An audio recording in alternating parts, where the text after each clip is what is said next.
Hey everybody, so in this video I'm going to talk about nested requirements for polishing piano pieces strategically. And we care about practicing strategically because to me it's advancing at the piano way faster, literally just through better decision making and thinking itself. And rather than sacrificing quality, we actually increase the quality of what we're practicing because we're making better decisions overall. And in terms of things being nested, these are like things contained within other things or other containers. You can think of like Russian T-dolls, or sometimes there's nested examples in programming, but basically things contained within other things. And when I'm polishing pieces, I like to practice a given section or page, and there's certain requirements, and contained or nested within that are other types of requirements that I also like to pass for myself, and I'll go into what that means and some examples. And on this channel, I hope to share with you strategies, mindsets, methods, etc., often of my own creation that I hope will help you in your piano playing, hopefully other areas of your life as well.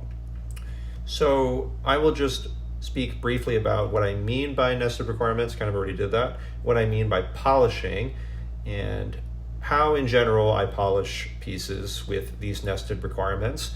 And I like to think of perfect continuity, near perfect accuracy or technique, and perfect accuracy or technique, perfect being in quotes because of course there is no actual perfect, us being human, but as close to perfect as I can muster, and proceeding through pieces I practice in a semi-linear fashion, meaning in general I'm going in order, but then I'm also, in order to satisfy other parameters, not just playing nonstop through the whole thing, I'm going in order, and then I'm like fixing some things, practicing well, and then proceeding on to the next part. So first of all, nested requirements, I kind of already explained at the beginning of the video.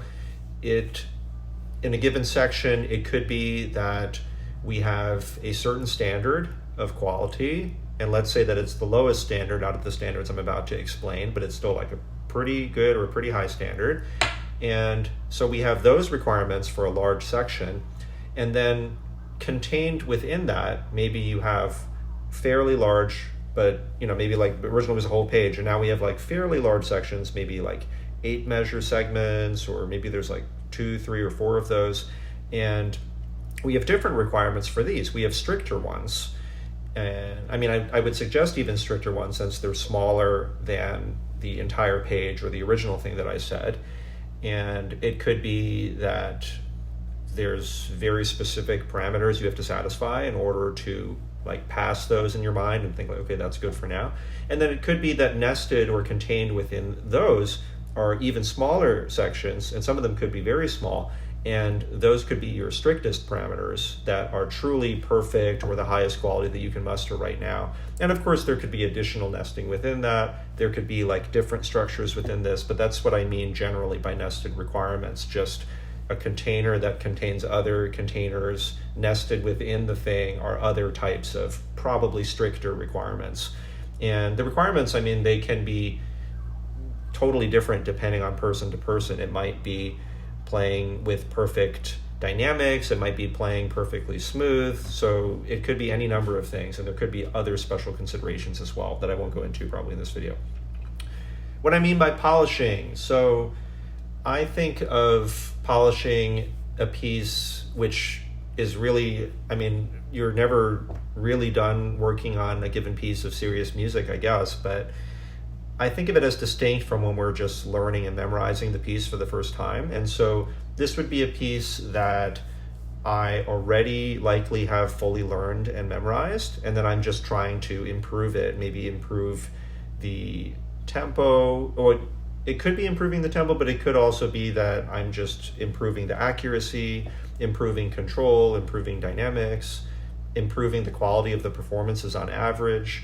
And I would say that this is a piece that's a little bit more active in my repertoire right now, as opposed to some sort of maintenance stage where I'm just kind of revisiting it every once in a very long while, or I'm just performing it maybe only once a week.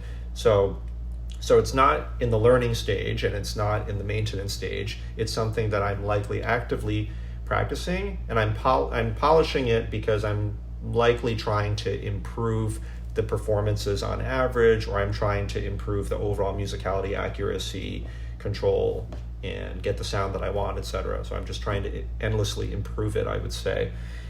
And in terms of how I polish pieces with nested requirements, so I would say that the explanation I gave already more or less sums that up. Different types of probably even stricter requirements contained within strict requirements contained within, fairly strict requirements. Like they're not, with each thing being smaller, like this, the deeper down that you go, the more nested that you get, so to speak, probably the stricter it becomes.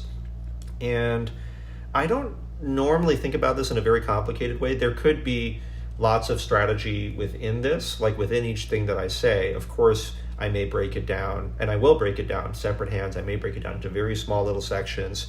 You can look on my channel for, you can search on my logical methodology playlist, my physical methodology playlist. Like there's lots of different tiny things that I can do. But broadly, I am thinking about it in a way that is not overly complicated. I think of mainly three types of containers. So first of all, the biggest one, perfect continuity, is a given. So again, it's like this is a piece I already have learned and memorized. I have large sections I can play with no problem overall. So the largest container I just think of as perfect continuity, and maybe it doesn't need to be in quotes. So it's a given that I'm not stopping at all while I'm playing and that the memory is all there. So if I don't have that, I'm going to probably want to broadly add in reverse or use other strategies. And so here I happen to have my own copy of Scarlatti Sonata in D minor K517. This is because actually another student, or a student rather, had brought this up recently. So actually let me unplug this for a second. And okay, so let's say that for whatever reason I have any trouble playing this through continuously without stopping. And let's assume that I don't need it to be in a learning type of stage. So if it were in a learning stage, I would practice in small sections and write ones and then combine them into twos, combine them into four measure segments, eights, etc. And I would use my little logical notation. Let's assume that that's not necessary. Like I really do have everything already broadly learned, but I'm still having like little memory or continuity things. Well, I can very broadly add in reverse because my biggest or my broadest requirement here is at least that I play without stopping, without memory things.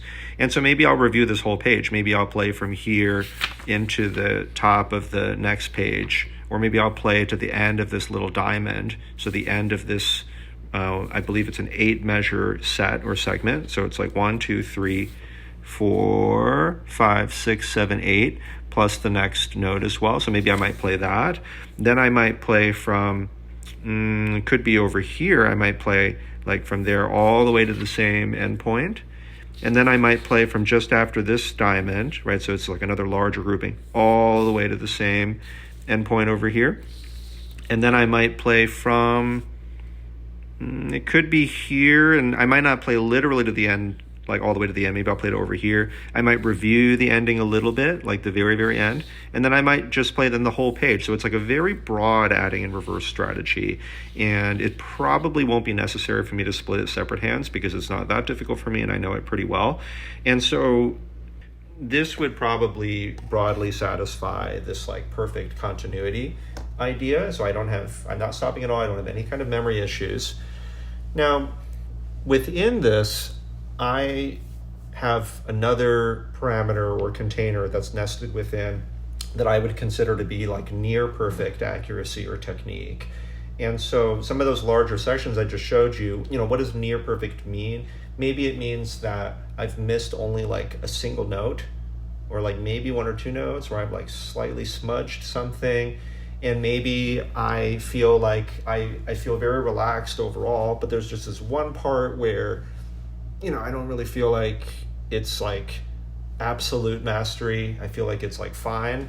But otherwise it's like, pretty much totally accurate, where it's controlled very well and it's exactly the sound that I would like. But, it's not like the very, very, very peak of my abilities. It is a very, very good standard for me. So showing you in the music itself, after moving the phone too close to my face, it could be that it's these broad, like for instance, 1, 2, 3, 4, 5, 6, 7, 8, 9, 10, 11, 12, 13. So we have this large 13 measure set, 13 measures plus the following note here. And it could be that for this, and by the way, these symbols, it helps me to keep track of like these larger structures that I want to meet that standard where I want to play through and I want it to be at like almost perfect in terms of like almost perfect note accuracy, almost perfect technique. Like it almost feels like the easiest thing in the world to me, except for maybe one or two like very tiny little spots. And so I might broadly add in reverse. I might do like the last 3 or the last 5 or something, because I also have this little line here to remind me this is like a grouping of 5. I might play the last like 7 or 9 and then try from the beginning, maybe try a little from the beginning, then do this last part. Then I might do the entire thing through here to get that near perfect accuracy / technique standard. I might do the same thing for this part. I might broadly do like the last 2, the last, it could be 4 or 6 or something.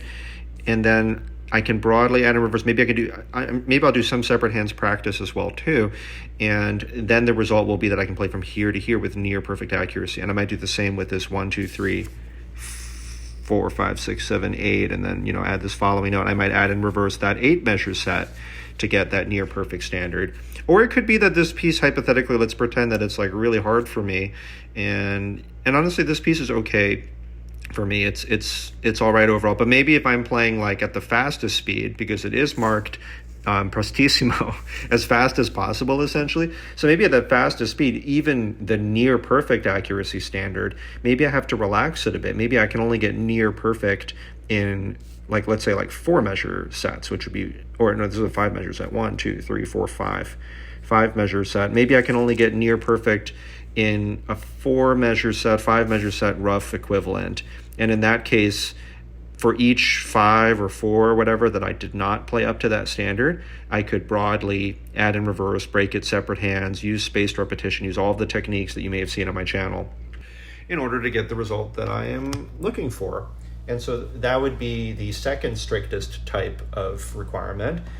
And then finally within that, as you know, then we have this like perfect accuracy, perfect control. And this is, I say perfect in quotes because, I am a human. There is no perfect. There's like, if you really recorded me and then compared it to a machine, there's no human on the planet that has like absolute, like the machine will be better every time. The machine is the one that's going to, and then even the machine you could argue is not perfect because it's still, human created. Anyway, not to go off into some long philosophical rant, but in any case, it's the highest standard that I can muster. I perceive it as perfect accuracy and perfect control, like to the extent that I can muster. And of course, this is where I will practice in the smallest or the largest sections that I can muster that, but it's necessarily going to be smaller than everything else I just said because it is the highest possible standard I can currently muster.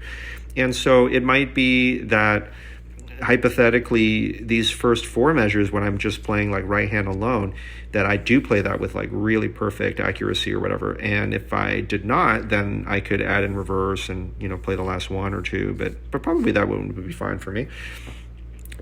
It could be that here it's only these 4 measures plus the following note, this 4 measure set, that I can play up to that highest standard for myself. And let's say that I really suck at this part hypothetically, and honestly I haven't even played this recently, so I don't know how good I would be at it, but it could be that, it could be I can only do like 1 measure. That seems unlikely, but let's just pretend that's the case. Like I can only do 1 measure up to that standard. And there are pieces where it's so difficult for me at the fastest speed that I can only do even like half a measure or 1 measure up to my highest possible standard with perfect accuracy and control. And so it could be that it's like just from here to here, just from there to there, just from there to there. And then maybe I can do like this 2 measure set from here to here, 2 measures plus the following note. And that is my highest possible standard. So I will need to determine in the moment that where I can solve these areas to the highest possible standard. And I'm honestly keeping track of this internally. I don't find it necessary to notate down all those things that I just said. I'm able to determine what's happening in the moment, probably because there's not like that many different things wrong with it. I certainly would be open to the counter argument of, hey, you should actually write that down in order to better keep track of all those things that you just said. I find in the moment, like, and I do go back and forth between a lot of different sections, or a lot of different like micro areas while I'm satisfying all these requirements. It isn't difficult to keep in my short-term memory, probably because I already have a lot of other markings, fingerings, and other things there, so I don't need to take up brain space to remember that everything I just said. Now that seems very complicated, but if I play through the first page and I'm like in the zone, I may just satisfy all of those requirements simultaneously because I played through everything perfectly. I had perfect continuity. I didn't even have near perfect accuracy technique. Every note was like perfect, right? So what happens a lot of the time is not like I have to do like 25, 30 different things, but I played through and then maybe like, I mean, the continuity was perfect, and then the whole thing was like semi-perfect. It was like near perfect. So I already satisfied the whole page with the perfect continuity and the near perfect accuracy / technique. And then maybe there's a few areas that really are weaker, and then I'll go back and maybe I'll do like just that 4 measure set or just that 2 measure set, just that 1 measure set, and make sure that those are with the perfect requirements, so that are nested within all of these other containers or requirements. So it could happen that way. With a piece that's really difficult, yeah, it may be that for every single 4 measure set, 4 measures plus the next beat, or 2 measure set on the page, I'm going to need to like really break it down and practice, not for the sake of knowing it, but for the sake of like literally physically being able to play it at that speed. And I really need to be very persistent about the way that I'm practicing there. I don't have videos on the channel at this time of recording yet of like, if you're really at the very limits of your ability, you've done all the logical methodology stuff, physical methodology stuff on the channel, and you still can't play the given thing. I mean, there are other things that you have to and can do in order to go beyond your current limits, but that'll be for another time. So anyway, I end up proceeding in this semi-linear fashion, meaning like everything I just said, like maybe let's just say slightly arbitrarily for the first page, I played through the first page, and any requirements I didn't pass, whether it's the perfect continuity, the near perfect accuracy technique, or the perfect accuracy technique, I go back and use strategy in order to solve those parts. Maybe it's really fast, maybe I take a little bit longer. And then as soon as I've satisfied all of the requirements for a given part, then I go on to the next part. In this case, it may be the next page. If I don't make any mistakes at all, I just play perfectly, well, then I just play seamlessly all the way through to the end. But really, if I'm practicing performance for myself regularly, if I am doing practice each day, there should arrive times when I make some mistakes, and then I will use this structure in order to polish the piece. I guess one danger that could come up is playing it perfectly like every day for several days in a row, and then you're unaware that things start to go into mere muscle memory because you did not break things down because things appear to be perfect. And so that's why mental practice, if you search for the mental practice playlist on my channel or search David Chang mental practice, that can and will help a great deal to keep your conscious awareness there. I will not go into this concept of nested requirements with mental practice in this video, but I'll at least mention it. Yeah, you can utilize these same exact ideas for mental practice as well too, except for you're assessing mental clarity instead of, for instance, like near perfect physical accuracy or perfect accuracy. Okay, so that was like a brief addressing of the subject. So anyway, so hope that this answers some questions you may have had about this topic. Let me know what other questions you have. If you found this valuable, please like, subscribe, let people know about the channel. And as usual, looking forward to the next one.